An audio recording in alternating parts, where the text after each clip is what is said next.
Olá pessoal, tudo bem com vocês? Eu espero que sim. Meu nome é Tamires, eu sou aluna do curso de História da Universidade do Estado de Minas Gerais, UENG Unidade de Campanha. Eu estou acompanhando a professora Vládia e o professor Gregório para a realização do estágio supervisionado. Então, a produção desses vídeos, ela se volta aí para auxiliar vocês de alguma forma na hora de responder as questões do PET avaliativo, já que ela corresponde às temáticas contempladas nessas questões. Eu espero ajudar vocês de alguma forma e para quem tiver dúvidas pode deixar aqui nos comentários ou também deixar uma mensagem lá no Google Sala de Aula que eu vou conferir. E o tema desse vídeo é a Alemanha dividida e o Muro de Berlim. Nesse vídeo a gente vai ver de forma rápida um pouquinho sobre o contexto da Guerra Fria, como se deu esse cenário aí do pós-guerra, e enfocar essa divisão da Alemanha e também a questão do Muro de Berlim, apresentar por fim, o processo de reunificação da Alemanha. Então a gente começa aí tratando da Guerra Fria, e a gente pode entender a Guerra Fria basicamente como uma disputa de interesses que se dava entre as duas maiores potências durante esse período, que era a União Soviética, representando aí o socialismo, e os Estados Unidos, representando o capitalismo. Então, nesse processo, a gente pode pensar que essa oposição de sistemas aí do socialismo com o capitalismo acabou gerando o que a gente entende como uma bipolarização. E essa bipolarização ou bipolaridade, ela era estendida a nível político, econômico, militar também. Porque nesse cenário, eles acabavam incluindo essa bipolaridade na questão da corrida armamentista, na corrida espacial e em competições esportivas. Então não era algo restrito a uma atmosfera, por exemplo, só a questão política. Não, era um processo realmente de definir os polos aí.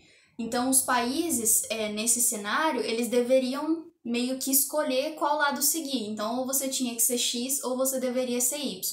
Era simples assim nesse período. Simples nem tanto, Mas, enfim, acabava que a gente tinha definições entre X e Y, como foi o meu exemplo, porque durante esse período nós tínhamos princípios muito antagônicos. Então, a União Soviética ela era totalmente o oposto do que era propagado pelos Estados Unidos, assim como os Estados Unidos era totalmente o oposto da União Soviética.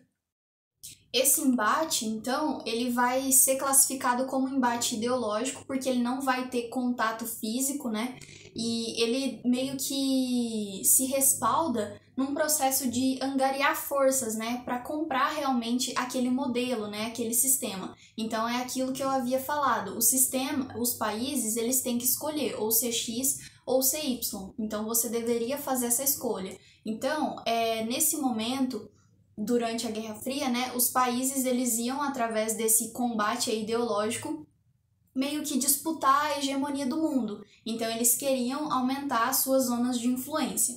E aí, durante esse processo de conquista aí, de países para meio que definir a hegemonia mundial, eles ainda incluíam uma disputa que se voltava para o desenvolvimento de tecnologias, militares e nucleares. Então, por isso que a gente pode fazer uma conexão também com conflitos nucleares, e aí dá para ligar com a explosão das bombas de Hiroshima e Nagasaki no Japão. Era uma tentativa de sempre mostrar uma superioridade ao seu adversário. Então, são essas questões que aí vão meio que definir o que seria essa Guerra Fria. Considerando agora, então, o pós-guerra, a gente vai tratar de algumas transformações que foram inseridas nesse período, nesse contexto, que colaboraram para a configuração do que muitos historiadores identificam, historiadores e estudiosos, identificam como uma nova ordem internacional. Então, é nesse embate ideológico de duas superpotências, tentando pensar como ia se dar esse processo de homogeneização, é que a gente acaba configurando essa nova ordem internacional.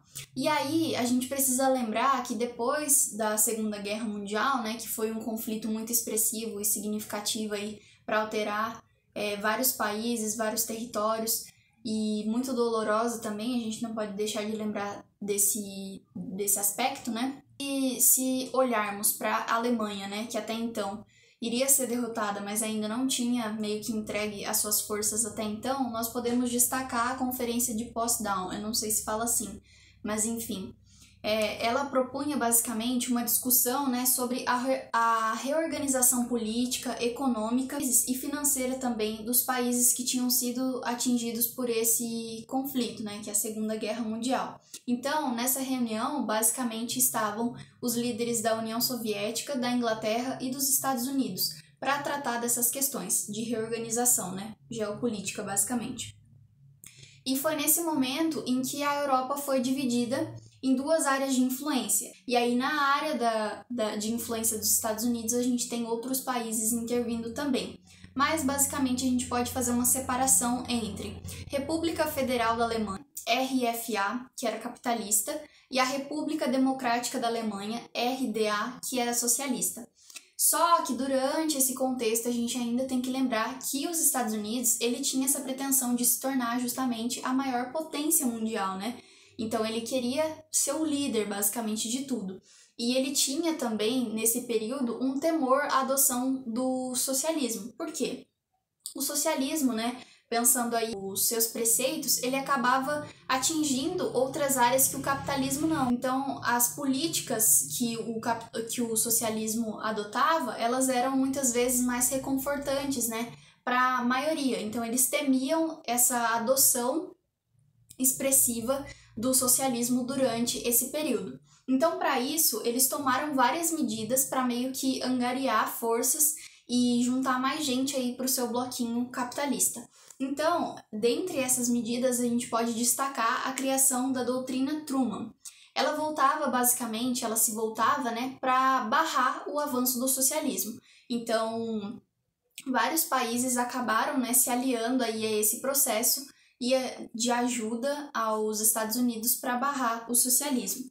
E aí, nesse mesmo sentido, a gente ainda pode destacar que ambos os lados eles vão se preocupar em estreitar os laços, né, e meio que promover ações voltadas para a questão econômica, de fornecer alguns empréstimos para que as nações que foram mais afetadas pela Segunda Guerra Mundial pudessem se reconstruir.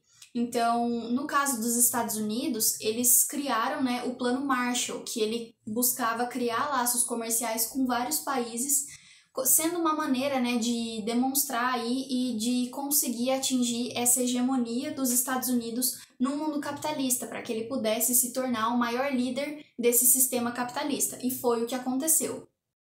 E para o lado da União Soviética, a gente destaca o Conselho de Assistência Econômica Mútua, que é o Comecon.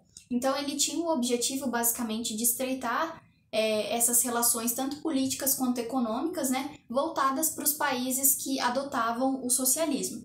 E aí, uma outra estratégia de combate aí do socialismo, né, de ir contra esse avanço, os Estados Unidos eles acabam criando a Organização do Tratado do Atlântico Norte, que começa basicamente com os Estados Unidos e o Canadá, depois outros países vão aderindo, que ficou conhecido como OTAN, né? Utilizada essa sigla aí para referenciar essa organização, que buscava criar uma rede, né, de países que adotavam o sistema capitalista para, mais uma vez, se opor a esse avanço. Então, quer dizer que aí o socialismo ele realmente era uma ameaça ao sistema capitalista depois desse cenário muito frágil, né, apresentado com a Segunda Guerra Mundial, com esse grande conflito. E aí, também como resposta, aí do outro lado, nós temos o Pacto de Varsóvia, para os soviéticos, né, que era uma organização militar que tinha como objetivo gerar uma coesão política entre os países do socialismo, para ir contra essas medidas aí estadunidenses e capitalistas, né. E aí, dentro, né, desse cenário aí todo conturbado, bipolar e muito dual, é que a gente vai ter a divisão da cidade de Berlim, como a gente colocou, né, anteriormente. E se a gente enfocar nessa divisão, pensando que um lado foi para os Estados Unidos, né, e outro para os soviéticos, o lado socialista, a gente pode ponderar, né, destacar que a parte ocidental, que era dos Estados Unidos, ela acabou sofrendo uma transformação mais evidente e um desenvolvimento que ele foi mais expressivo, o que foi muito atrativo até mesmo para o lado oriental, né, que era do socialismo. E isso acabou demonstrando uma preocupação para os socialistas, para a União Soviética. Então, o que eles fizeram? considerando aí uma migração entre os anos de 1952 a 1961 de cerca de 2,5 milhões de pessoas que atravessaram, né, e foram para o lado ocidental, eles decidiram meio que barrar essa migração e construíram um muro. Inicialmente foi uma cerca para barrar essa tramitação, né, essa mudança e esse deslocamento, e depois realmente foi feito um muro de concreto, onde tinham tropas para meio que ficar monitorando. Então, essa medida demonstra que existia sim uma preocupação, como eu falei, né, de você meio que uma espécie de virar casaca, sabe, de trocar aí de ideologia de uma hora para outra.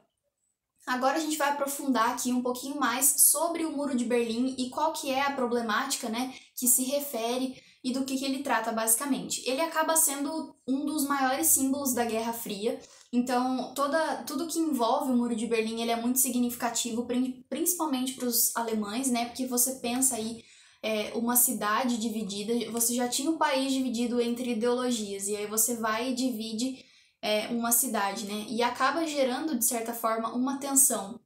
A construção do muro, ela se deu em 1961, pelo lado da Alemanha Oriental, né, que era os soviéticos, e aí o muro, ele acabou sendo um símbolo diferente para cada lado, né? Para cada visão de mundo, o povo ia atribuindo uma interpretação. Basicamente, para o lado socialista, eles acreditavam que ele simbolizava a falta de liberdade pelo lado oriental, né? Então, meio que os socialistas estavam aprisionados.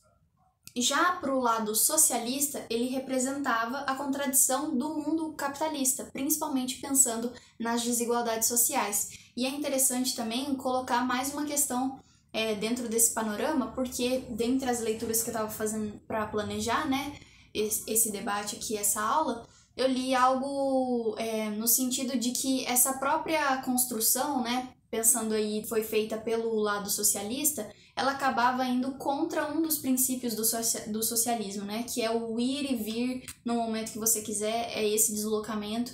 Então, essa questão da liberdade, justamente. Mas aí não sei se cabe a gente entrar nesse conceito, nesse aspecto agora.